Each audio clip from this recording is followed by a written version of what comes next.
అమ్మ నా స్వరం వినపడుతుందా? వినపడుతుంది అక్క. దేవుని పరిశుద్ధ నామమునకు స్తోత్రం కలుగును గాక. ప్రభు అయిన యేసుక్రీస్తు నామంలో యేసయ్య మినిస్ట్రీస్ జూమ్ మీటింగ్ లో ఉన్న బిడ్డలందరికీ, ఆ విధంగా వాక్యం వినే బిడ్డలందరికీ హృదయపూర్వక వందనాలు. ఈరోజు బర్త్డే జరుపుకుంటున్న, వెడ్డింగ్ డే జరుపుకుంటున్న బిడ్డలను దేవుడు దీవించును గాక. ఆ విధంగా రక్షింపబడి బాప్తిసం తీసుకొనబోయే కుమారులను కూడా ఆశీర్వదించును గాక. దేవునికి స్తోత్రం. దేవుని బిడ్డలారా, ఈ నా మాటలు వింటున్న వారందరితో నేను చెప్తున్నా, మానవులు ఆజ్ఞను అతిక్రమించి పాపం చేశారు. పాపం వలన వచ్చు జీతం మరణం.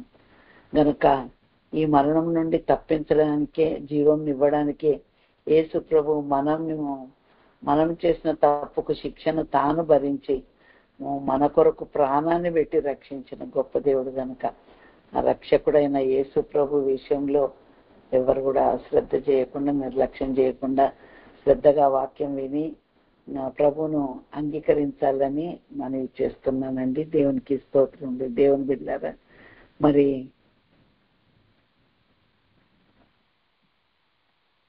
దేవుడు మరి బలమైన దేవుడు, ఆయన సైన్యములకు అధిపతి అయిన దేవుడు, బలమైన దేవుడు, సైన్యములకు అధిపతి అయిన దేవుడు తన కృప ద్వారా మనకు ఆజ్ఞాపించి మేలు కలుగజేస్తూ ఉండగా, ఆయన ఆజ్ఞ ద్వారా మనకు కలుగుతున్న మేళ్ళను బట్టి ఆయనను స్తుతిస్తూ ఆయన కొరకు జీవించాలని కోరుతూ, ఈరోజు కూడా అదే సందర్భంలో ఒక 3 పాయింట్స్ వాక్యం చెప్పాలనుకుంటున్నానండి. ఇర్మియాగా 28 పాయింట్లు ఇప్పటి వరకు ధ్యానించుకున్నాం. 29వ పాయింట్ ఈరోజు మనం ధ్యానించుకుంటున్నాం. 29, 30, 31 3 పాయింట్స్ చెప్తానండి. అయితే 29వ పాయింట్ కొరకు ఇర్మియా గ్రంథము 31వ అధ్యాయం 16వ వచనం చదువుకుందాం. యెహోవా ఈ ఆజ్ఞ ఇచ్చుచున్నాడు, ఏడవక ఊరుకొనుము, కన్నీళ్లు విడుచుట మానుము, నీ క్రియ సఫలమై జనులు శత్రువుని దేశంలో నుండి తిరిగి వచ్చేదారు. ఇదే యెహోవా వాక్కు. దేవునికి స్తోత్రం. రాబో కాలం నందు నీకు మేలు కలుగునన్న నమ్మిక ఉన్నది. నీ పిల్లలు తిరిగి తమ స్వదేశంలోకి వచ్చేదారు. ఇదే యెహోవా వాక్కు. దేవునికి స్తోత్రం కలుగును గాక.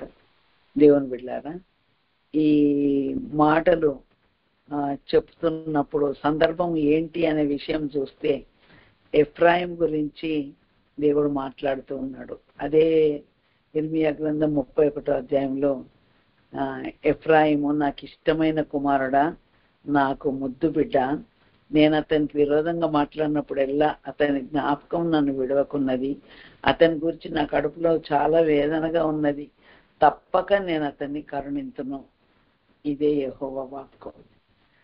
దేవునికి స్తోత్రం. చదవబడిన వాక్య భాగం ఏంటి విషయము అనంటే, ఇశ్రాయేలీలు పాపం చేసి దేవునికి దూరం అయిపోయినప్పుడు, చెరగొని పోబడ్డప్పుడు, వారి విషయంలో మరి దేవుడు శిక్ష ఇచ్చినప్పుడు, పనిష్మెంట్ ఇచ్చినప్పుడు ఇశ్రాయేల్ ప్రజలు ఎంతో ఏడుస్తూ రోధిస్తూ మొరపెడుతూ ఉన్నారు. ప్రభా, మమ్మల్ని క్షమించు నాయన.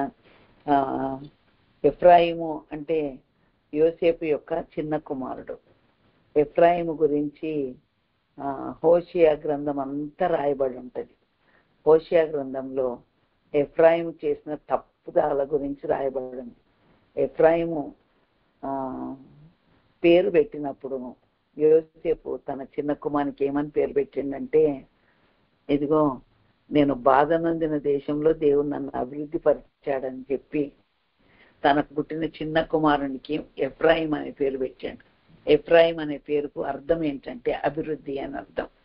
అభివృద్ధి చెందాలని, మరి బాధలని మర్చిపోవాలని తన కుమారులకు పేరు పెట్టుకుంటే, అభివృద్ధి చెందడం మాట అటు పెట్టేసి, మరి ఎఫ్రాయిము ఎన్నో పాపాలు చేసినట్టుగా హోషియా గ్రంథంలో రాయబడింది. ఎఫ్రాయిం యొక్క పాపాలు ఏంటి అనే విషయం చూస్తే, పిరికి గుండె గల గువ్వ అయిపోయిందట. ఎవరు తిప్పివేయని అప్పం వంటి వాడు అయిపోయిందట. ఈ అప్పము అనగానే నాకు ఒక విషయం గుర్తొస్తుందండి. ఆ ఇల్లు కన్స్ట్రక్షన్ అయ్యేటప్పుడు మేస్త్రి ఎవరో వచ్చి మాట్లాడుతున్నారు నాతోటి. అప్పుడు నేను పొయ్యి మీద పెనం మీద రొట్టేసి మర్చిపోయాను. అయితే మళ్ళీ వెళ్ళి ఆ పెనం మీద ఉన్న రొట్టెను చూసేసరికి ఒక సైడ్ అంతా నల్లగా కాలిపోయింది, ఒక సైడ్ ఏమో పచ్చి పిండి ఉంది. నాకు అనిపించింది కొంచెం మాడిన, 2 సైడ్లు కాలిన ఆ మాడిన దగ్గర తీసైనా తినడము, లేకపోతే కొంచెం ఎవరికన్నా ఇవ్వడము ప్రయత్నం అట్లా చేస్తాం మనం. కానీ ఇది ఒకవైపు పచ్చిగా, ఒకవైపు మాడిపోయి ఇంకా అది నేలకు పడేయాల్సిందే, గార్బేజ్లో పడేయాల్సిందే. అయితే ఎఫ్రాయిం అంట ఎవరు త్రిప్పివేయని అప్పం వంటి వాడైపోయిండంట. అంటే ఎందుకు పనికిరానోడు అయిపోయిండు, పిరికి గుండె గల గువ్వ అయిపోయిండంట. ఎఫ్రాయిము పాపానికి ఆధారమగు బలిపీఠంలో ఎన్నో కట్టాడంట. మీరు హోషియా గ్రంథం చదివితే ఇప్పుడు నేను చెప్పిన మాటలన్నీ ఉంటాయండి అందులో. పాపం నాకు ఆధారమగు బలిపీఠంలో ఎన్నో కట్టిండంట. అన్యజనుల్లో కలిసిపోయిండంట. అన్యాయపు త్రాసును వాడుక చేసిండంట. మరి ఎఫ్రాయిము చాలా పొరపాట్లు చేసి దేవునికి విరోధంగా జీవిస్తున్నప్పుడు దేవుని సన్నిధిలో ఏడుస్తాడు అన్నట్టు. ఏమని ఏడుస్తాడంటే, ప్రభా, కాడికి అలవాటు పడని కోడే శిక్షకు లోబడి, నేను దెబ్బలకు లోబడుతున్నాను ఆయన, గనుక నీవు నన్ను శిక్షించేందుకు కాదు, నీకు లోబడే విధంగా చేసుకో అని చెప్పి ఎఫ్రాయిం అంగలారుస్తుండంట. అంగలార్పు నేను ఇప్పుడే చూసినా, నేను తప్పక అతన్ని కరుణిస్తా అంటాడు. దేవుని బిడ్డారా, పాపము చేత, అపరాధముల చేత చచ్చిన వారమై దేవునికి దూరం అయిపోయిన పరిస్థితుల్లో దేవుడు శిక్షించినప్పుడు, పాపానికి ప్రతిఫలంగా శిక్ష వారి మీదకి వచ్చినప్పుడు వాళ్ళు పశ్చాత్తాపడి దేవుని సన్నిధిలో మొదలుపెడుతూ ఉంటే దేవుడు అన్న మాట ఏంటంటే, ఏడవక ఊరుకొనము. దేవుని బిడ్డారా, ఏడుపు అనేది ఎప్పుడు వస్తుంది మనిషికి? మనసు నిండా కలత, హృదయంలో బాధ ఉన్నప్పుడు, మనం అనుకోని సంఘటనలు జరుగుతున్నప్పుడు, మనం భావాలను తెలుపుకోవడానికి, బాధలో ఉన్నామని తెలుపుకోవడానికి ఏడుస్తూ ఉంటాం. మరి అనుకోని సంఘటనలు జరిగిన, హృదయంలో ప్రతికూల పరిస్థితులు ఎదురవుతున్నా, మనసు కష్టంగా బాధగా ఉన్నా, దేవుడు వద్దన్న పని చేసిన, ఇలాంటి సందర్భాల్లో మనకు కలిగిన బాధను వ్యక్తీకరించడానికి ఏడుస్తూ ఉంటాం. అయితే దేవుడు అంటున్నాడు, ఏడవక ఊరుకొనుము అని ఆజ్ఞాపిస్తున్నాడు. ప్రియ దేవుని బిడ్డారా, మీరు ఎవరెవరు ఏ రీజన్ మీద ఏడుస్తున్నారో, అనుకున్నది సఫలం కాలేదని ఏడుస్తున్నారా, ప్రతికూల పరిస్థితులు ఎదుర్కొంటున్నామని ఏడుస్తున్నారా, కష్టాలు ఉన్నాయని ఏడుస్తున్నారా, అనారోగ్యం ఉందని ఏడుస్తున్నారా, ఆర్థిక ఇబ్బందులు ఉన్నాయని ఏడుస్తున్నారా, పిల్లలు చదవట్లేదని ఏడుస్తున్నారా, పిల్లల భవిష్యత్తు ఏంటి అని ఏడుస్తున్నారా, అయ్యో వీళ్ళ వివాహాలు కావట్లేదని ఏడుస్తున్నారా, ఏదో ఒక రీజను, బాధను కలిగించే రీజన్ ఉన్నప్పుడు ఏడుస్తూ ఉంటే, అలాంటి వారితో దేవుడు చెప్తున్న మాట, ఏడవక ఊరుకొనుము, కన్నీళ్ళు విడుచుటం మానము, నీ క్రియ సఫలమైద్ది. ఎందుకు? మన ప్రభుకున్న పేరు ఏంటో తెలుసా? సఫలము చేసేవాడు అని అర్థం. మీరు 20వ కీర్తనల 21వ కీర్తనల చూస్తే, ఆయన నీ ప్రార్థనలన్నీ సఫలపరచునుగాక అని ఉంది. అతని మనోభిష్టం అంతా నీవు సఫలము చేసి ఉన్నావు అని 21వ కీర్తనలో ఉంది. అంటే మన దేవుడు సఫలము చేసే దేవుడు కానీ విఫలము చేసే దేవుడు కాదు. గనుక దేవునికి స్తోత్రం. దేవుని బిడ్డలారా, నీ క్రియలు సఫలమైతాయి. నువ్వు ఏడవక ఊరుకో, కన్నీళ్ళు విడవడం మానేసేయి. నువ్వు ఏ విషయంలో ఏడుస్తున్నావో ఆ విషయంలో నీ క్రియలు, దేవుని క్రియలన్నీ సఫలం చేస్తాడు. అంతేకాదు, తిరిగి సంతోషకరమైన స్థలంలోనికి మిమ్మల్ని తీసుకొని వస్తా అని కూడా చెప్తున్నాడు. జనులు శత్రువుల్ని దేశంలో నుండి తిరిగి వచ్చేదారు. రాబోయే కాలం నందు నీకు మేలు కలుగుననే నమ్మకం ఉన్నది. కనుక ఈ నా దేవుడు కృప ద్వారా ఆజ్ఞాపించి చెప్తున్న మాట, మీరు ఏడవకండి, మీరు ఊరుకోండి, కన్నీళ్ళు విడవడం మానేసేయండి, మీ క్రియలన్నీ సఫలమైతాయి, దేవుడు మీ పక్షంగా ఉండి మీ కార్యాలను సఫలం చేస్తాడు అని చెప్తూ ఉన్నాడు. కనుక దేవుని బిడ్డలారా, ఏ సందర్భంలోనైనా ఏ మనసు బాధ అయినా ఏ కష్టమైనా కూడా ఏడవక ఊరుకొని కన్నీళ్లు విడవడము మానేసి మన క్రియలు సఫలం చేసే దేవునికి మొరపెట్టుకుంటున్నాం. దేవునికి స్తోత్రం. మరొక పాయింట్ చెప్తానండి, అది 30వ పాయింట్ చెప్తున్నాను. యెషయా గ్రంథం 43వ అధ్యాయము 5, 6వ వచనం. యెషయా గ్రంథం 43, 5, 6. భయపడకము, నేను నీకు తోడై ఉన్నాను. తూర్పు నుండి నీ సంతానమును తెప్పించేదను, పడమటి నుండి నిన్ను సమకూర్చి రప్పించేదను. అప్పగింపమని ఉత్తర దిక్కునకు ఆజ్ఞ ఇచ్చేదను, దిగబట్టవద్దని దక్షిణ దిక్కునకు ఆజ్ఞ ఇచ్చేదను. దూరం నుండి నా కుమారులను, బూదిగంతముల నుండి నా కుమార్తెలను తెప్పించుము. దేవునికి స్తోత్రం కలుగును గాక. దేవుని బిడ్డలారా, భయపడకము, నేను నీకు తోడై ఉన్నాను. అది దేవుని ఆజ్ఞ. దేవుని బిడ్డలారా, పరిశుద్ధ గ్రంథంలో భయపడకము భయపడకము భయపడకము అని 365 సార్లు రాసి ఉన్నాయంట. ఒక సంవత్సరానికి ఎన్ని రోజులండి? 365 రోజులు. నిన్ను ప్రతిరోజు దేవుడు భయపడకు బిడ్డ, నేను నీకు తోడై ఉన్నా, నీ కార్యమును సఫలం చేస్తా, నీ కన్నీరును తుడుస్తా, నీ పాపమును తొలగిస్తా, నీ పాపాన్ని పరిహరిస్తా, నేను నీకు దేవుడను, నేను నీకు మోక్షాన్ని ఇచ్చే దేవుడను అని భయపడకము అని ప్రభు చెప్తున్నాడు. అనారోగ్యం ఉందా, ఏ బలహీనత ఉన్నా కూడా భయపడకము అని ప్రభు చెప్తున్నాడు. కనుక దేవుని బిడ్డలారా, ఏ పరిస్థితులు మన చుట్టూ ఆవరించున్నా కూడా మనం భయపడొద్దు అని దేవుని వాక్యం చెప్తాం. కనుక భయపడకము, నేను నీకు తోడై ఉన్నాను. దేవుని బిడ్డ, చాలాసార్లు మనం ఒంటరిగా ఉన్నప్పుడు, సమస్యలు ఒంటరిగా ఎదుర్కొంటున్నా కదా, నాకు ఎవరు నా పనులన్నీ చేసేవారు, ఎవరు నాకు తోడై ఉండేవారు, ఎవరు నన్ను ధైర్యపరిచేవారు, ఎవరు నన్ను విడిపించేవారు, ఎవరు నాకు సహాయం చేసేవారు, ఎవరు నాకు సహాయం చేసేవారు అని ఆ విధంగా భయపడతా ఉంటాం. కానీ దేవుని వాక్యము, ప్రభువు నోటి నుండి వచ్చిన మాట ఏంటంటే, నువ్వు భయపడకు, నువ్వేమి ఏడవలసిన పని లేదు అని మనం ఇందాక ఇర్మియా గ్రంథం 31వ అధ్యాయంలో ధ్యానించాము. భయపడకుండా ధైర్యంగా ఉండమని కూడా ప్రభు చెప్తూ ఉన్నాడు. నేను నీకు తోడై ఉన్నా, ఎక్కడున్నా కూడా ఇదిగో అప్పగింపుమని ఉత్తర దిక్కునకు, బిగబట్టొద్దని దక్షిణ దిక్కునకు నేను ఆజ్ఞాపిస్తున్నా, నీ కొరకు ధారాళంగా అనుగ్రహించమని, సమస్తము శాంతి అయినా, సమాధానమైన, నెమ్మదైన, ఆరోగ్యమైన, అవసరత కొరకు, ఆర్థిక పరిస్థితులైన అన్నిటి విషయంలో సమస్తము సమకూర్చి అనుగ్రహిస్తానని దేవుని వాగ్దానం ఉంది. కనుక దేవునికి స్తోత్రం. దేవుని బిడ్డలారా, ఏం భయపడాల్సిన పని లేదు అని ప్రభు మరి సెలవిస్తూ ఉన్నాడు. అంటే దేవుని బిడ్డలు ధైర్యంగా నిబ్బరంగా ఉండాల. దావీదు జీవితం విషయంలో మరి తరుముతూ ఉన్నాడు సౌలు, చంపేద్దామని తరుముతూ ఉంటే, నాకు భయము సంభవించు దినమున నిన్నాశ్రయించి తిని అని దావీదు 56వ కీర్తనలో అంటాడు. నేను యెహోవా యొద్ద విచారణ చేయగా ఆయన నాకు ఉత్తరం ఇచ్చను, నాకు కలిగిన భయములన్నిట్లో నుండి ఆయన నన్ను తప్పించను అంటాడు.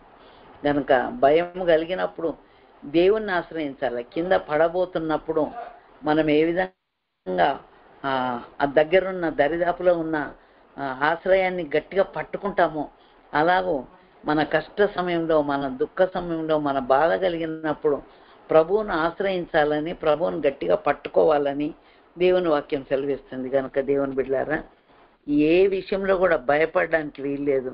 నేను నీకు తోడై ఉన్నాను, నన్ను ఆశ్రయిస్తే చాలు, నీకు అప్పగించమని ఉత్తర దిక్కునకు, బిగబట్టొద్దని దక్షిణ దిక్కునకు నేను ఆజ్ఞాయిస్తున్నా. అంటే దిక్కుల నుండి దేవుడు నీకు సహాయం చేస్తాడు. మరి తూర్పు నుండి అయినను, పడమటి నుండి అయినను హెచ్చు కలగదు, ఆయనే ఒకరిని తగ్గించును, ఒకరిని హెచ్చించును అని వాక్యంలో ఉంది కదా. ఆయన తట్టు చూసేవారిని ఆయన ఎప్పుడు కూడా లబ్ధపరచడు. దేవునికి స్తోత్రం కలుగును గాక. దేవుని బిడ్డలమైన మనము ధైర్యంగా నిబ్బరంగా ఉండాలని దేవుని వాక్యం సెలవిస్తూ ఉంది. భయపడకము, నేను నీకు తోడై ఉన్నాను. అదేవిధంగా మరొక పాయింట్ కూడా ధ్యానించుకుందాం. కీర్తనలు 57:3 అక్కడ ఏమని ఉందనంటే, ఆకాశం నుండి ఆజ్ఞ ఇచ్చి ఆయన తన భక్తులను రక్షించును అనే మాట రాయబడింది. ఈ 57 కీర్తనలో 3 ఆయన ఆకాశం నుండి ఆజ్ఞ ఇచ్చి నన్ను రక్షించును, నన్ను మృంగగోరు వారు దూషణలు పలుకున్నప్పుడు దేవుడు తన కృపాసత్యములను పంపును. దేవుని బిడ్డ, నన్ను కాపాడడానికి ఈ లోకరీతిగా ఒక సైన్యాన్ని పంపించింది అనుకోండి. ఆ సైన్యాన్ని, ఆ పోలీసులను చూస్తే అందరు భయపడిపోతారు కదా, ఇంత సెక్యూరిటీ ఈమెకున్నది ఏంటి అని చెప్పి భయపడిపోతారు కదా. అలాంటప్పుడు దేవుడే తన కృపను నా కొరకు పంపిస్తున్నప్పుడు, తన సత్యాన్ని నా కొరకు పంపిస్తున్నప్పుడు, కృపా సత్యము అనే ఆయుధాల ముందు ఏ ఒక్కరు కూడా నిలవడానికి వీల్లేదు. ఒకవేళ నా మంచితనాన్ని బట్టి దేవుడు నన్ను కాపాడాలంటే నా లోపల మంచితనం ఉండకపోవచ్చు. కృప ద్వారా అనర్హులమైన మనల్ని అర్హులుగా చేసేదే కృప. మీరు డెఫినేషన్ చెప్తున్నానండి. అనర్హులమైన మనల్ని అర్హులుగా చేసేదే కృప. మనకు దేవుడిచ్చిన రక్షణ కూడా కృప ద్వారానే. ఎందుకంటే మనం డబ్బులు పెట్టి కొనుక్కోలేదు, బల్లులు అర్పించి రక్షణను కొనుక్కోలేదు, ఉచితంగా దేవుని దగ్గర నుండి పొందుకున్నాం. గనుక దేవుడు మనము శత్రువులు చుట్టుముట్టినప్పుడు, ఆపదలన్నీ చుట్టుముట్టినప్పుడు మన కార్యం సఫలం చేయి దేవునికి మనం మొరపెడితే ఆయన ఆకాశం నుండి ఆజ్ఞ ఇచ్చి మనల్ని రక్షిస్తానని ఈ 57 కీర్తన 3 చెప్తూ ఉన్నాడు. కనుక దేవునికి స్తోత్రములు. దేవుని బిడ్డలారా, దేవుడు మనల్ని కరుణించినప్పుడు, మన ఏళ్ళ తన కృప కలుగని ఆజ్ఞాపించినప్పుడు ఆపదలన్నీ తొలగిపోయేంత వరకు మనల్ని దాచిపెడతాడు. మన ఆర్థిక విషయాల్లో మనల్ని ఆదుకుంటాడు, మన భయాల్లో మనకు తోడుంటాడు, మన సమస్యల్లో మనల్ని విడిపిస్తాడు. ఆయనకు అసాధ్యమైనదంటూ ఏది లేదండి. మహోన్నతుడైన దేవునికి, నా కార్యం సఫలం చేయి దేవునికి నేను మొరపెడుతున్నాను. ఆయన ఆకాశం నుండి ఆజ్ఞ ఇచ్చి నన్ను రక్షించును. దేవుని బిడ్డలారా, ఆకాశానికి భూమికి ఎన్ని వేల కిలోమీటర్ల దూరం ఉందో కానీ భూమి మీద ఒక ప్రదేశం నుండి మరొక ప్రదేశానికి పోవడానికి ప్రయాణం కొరకైన సమయం కావాలి. కానీ మన ప్రభు ఆకాశం ముందు ఆసీనుడై ఉండి ఒక్క మాట సెలవిస్తే చాలు, ఆకాశం నుండి ఆజ్ఞ ఇచ్చి మనల్ని రక్షిస్తా అని ప్రభు చెప్తూ ఉన్నాడు. కనుక దేవునికి స్తోత్రం. దేవుని బిడ్డలారా, ఆయన ఆజ్ఞాపిస్తాడు. ఎందుకు? కాపాడడానికి, తోడుండడానికి, సహాయం చేయడానికి. దేవుడు ఆకాశం నుండి ఆజ్ఞ ఇచ్చినప్పుడు కృపా సత్యము మన దగ్గరికి వచ్చి మనకు ఎన్ని విషయాల్లో సహాయం చేస్తుంది. దేవునికి స్తోత్రం కలుగును గాక. దేవుని బిడ్డలారా, ఈరోజు మనము 3 పాయింట్లు ధ్యానించుకున్నామండి. ఒకటేమో ఏడవక ఊరుకొనము, కన్నీళ్లు విడిచటం మానము, నీ క్రియలు సఫలమైతాయి అని ఇర్మియా 31:16. అలాగే యెషయా గ్రంథం 43 5-6 భయపడకము, నిబ్బరం కలిగి ధైర్యంగా ఉండమని ప్రభు చెప్తున్న మాట. కీర్తనలు 57:3 ఆయన ఆకాశం నుండి ఆజ్ఞ ఇచ్చి తన భక్తులను రక్షించును. గనుక ఇంత గొప్ప దేవుణ్ణి మనం కలిగి ఉన్నాం. ఆకాశం నుండి ఆజ్ఞ ఇచ్చి రక్షిస్తే చాలు, సమస్త కార్యాలు జరిగిపోతాయండి. అది ఏదైనా పర్వాలేదు, ఆర్థిక అవసరత అయినా పర్వాలేదు, అనారోగ్యం నుండి విడుదల కావాలన్నా పర్వాలేదు, లేకపోతే భయము కలిగిన శత్రు సైన్యం నీ మీదకి వచ్చిన అన్నిట్లో నుండి నిన్ను విడిపించడానికి ఆయన సంసిద్ధంగా ఉన్నాడు. కనుక ఆయన ఆజ్ఞాపించే దేవుడు. ఆజ్ఞాపించడం అంటే మొత్తం పవర్ ఆయన చేతిలో ఉన్నట్టు.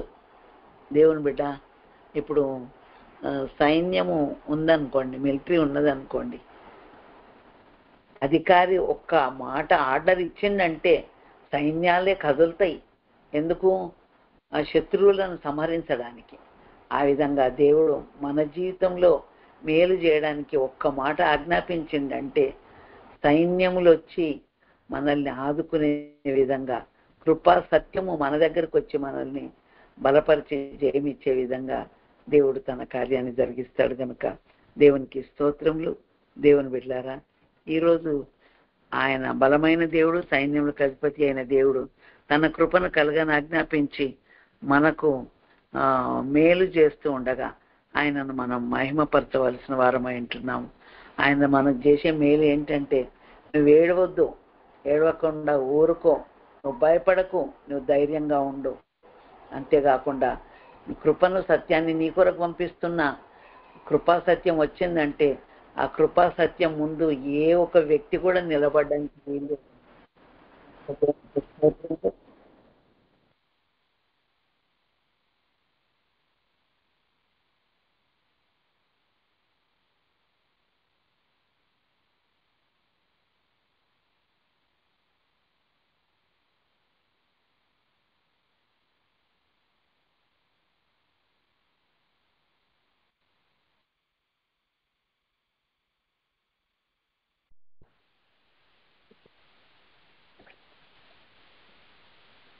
దేవుని పరిశుద్ధ నామమునకు స్తోత్రం కలుగును గాక. దేవుని బిడ్డలారా, నా దేవుడు తన కృపను కలగని ఆజ్ఞాపించి మహిమ పొందే సంవత్సరము. ఈ సంవత్సరంలో ఈ వారము మనము ఒక 3 పాయింట్స్ ధ్యానించుకున్నామండి. ఇర్మియా గ్రంథం 31:16. అక్కడనేమో ఏడవక ఊరుకొనుము, కన్నీళ్లు విడుచుట మానము అనే మాట మనం ధ్యానించుకున్నాం. యెషయా గ్రంథం 43:5-6 వచనాల్లో భయపడకము అనే మాట మనం ధ్యానించుకున్నాం. బిగబట్టవద్దని తూర్పు దిక్కునకు ఆజ్ఞాపించిన నేను అని 43వ అధ్యాయము యెషయా గ్రంథంలో రాయబడింది. అయిన తర్వాత 57వ కీర్తన 3వ వచనంలో ఆకాశం నుండి ఆజ్ఞ ఇచ్చి ఆయన తన భక్తులను రక్షించును. అంతేకాకుండా దేవుడు తన కృపా సత్యములను శత్రువులను మృంగగోరినప్పుడు మన కొరకు పంపించే దేవుడై ఉంటున్నాడు. ఈ 3 మాటలు ఈరోజు మనం ధ్యానించుకున్నామండి. దేవుడు మనందరినీ దీవించును గాక. మరి నేను ముగిస్తానండి. ఒక వాగ్దాన వాక్యం చదువుతాను.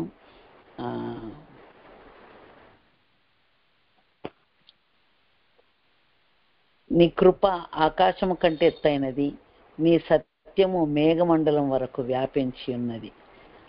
అది కీర్తనలు 57:9వ వచనం. దేవునికి స్తోత్రములు. దేవుని యొక్క కృప, ఆకాశము కంటే ఎత్తైన కృప మన ఎడల చూపించి అనర్హులమైన మనకు అన్ని విషయాల్లో సహాయం చేస్తున్న దేవాది దేవునికి వందనాలు చెల్లిస్తూ ఈ వాగ్దానాన్ని మనం స్వతంత్రించుకుందాం గాక. ప్రార్థన చేద్దామండి. స్తోత్రం నాయన, మా దయగలిగిన ప్రభా, పరిశుద్ధుడా, ప్రేమ స్వరూపి, నీ పరిశుద్ధ పాదాలకు వందనాలు చెల్లిస్తున్నాము నాయన. తండ్రి, ఈ ప్రేయర్ సెల్లో ఉన్నటువంటి దేవుని బిడ్డలందరినీ మీరు దీవించండి ప్రభా. అయ్యా, మరి నీ వాక్యాన్ని మేము ధ్యానించుకున్నాం ప్రభు నాయన. మీకు స్తోత్రములు.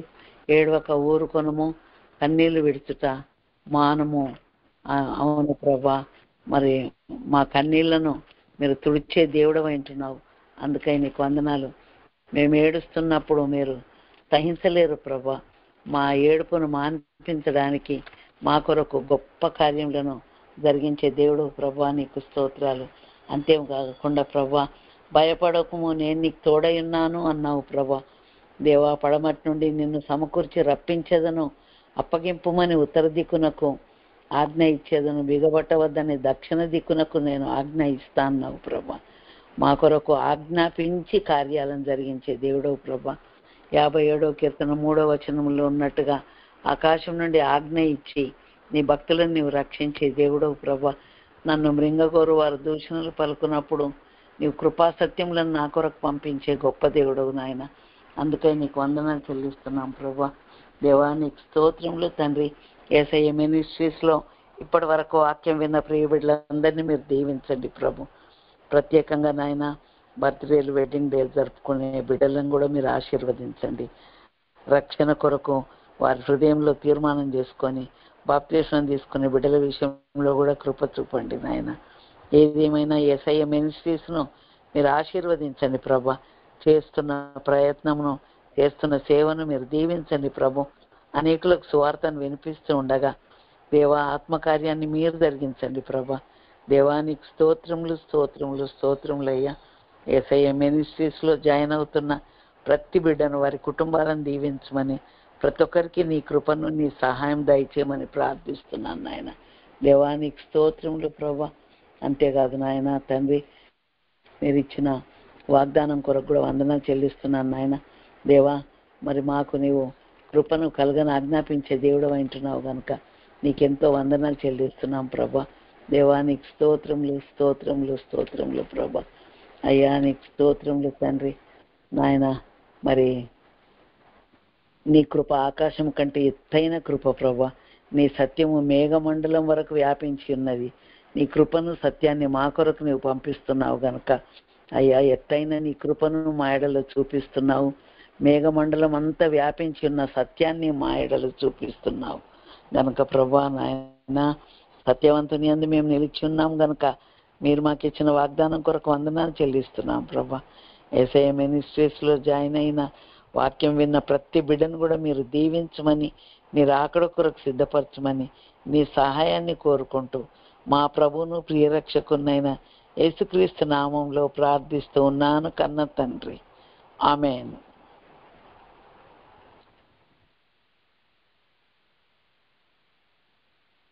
హలో మా, ప్రైజ్ ది లార్డ్.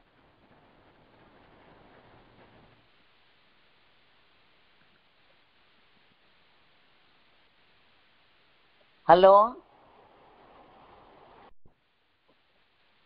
తండ్రి అయిన దేవుని ప్రేమయు, ప్రభు అయిన యేసుక్రీస్తు కృపయు, పరిశుద్ధాత్మ దేవుని నిత్య సహవాసము, సమాధానము, ఆదరణ, కాపుదల ఆయన సన్నిధిలో తల వంచిన మనకు సకల పరిశుద్ధులకు నిత్యము తోడైండి నడిపించును గాక. ఆమేన్.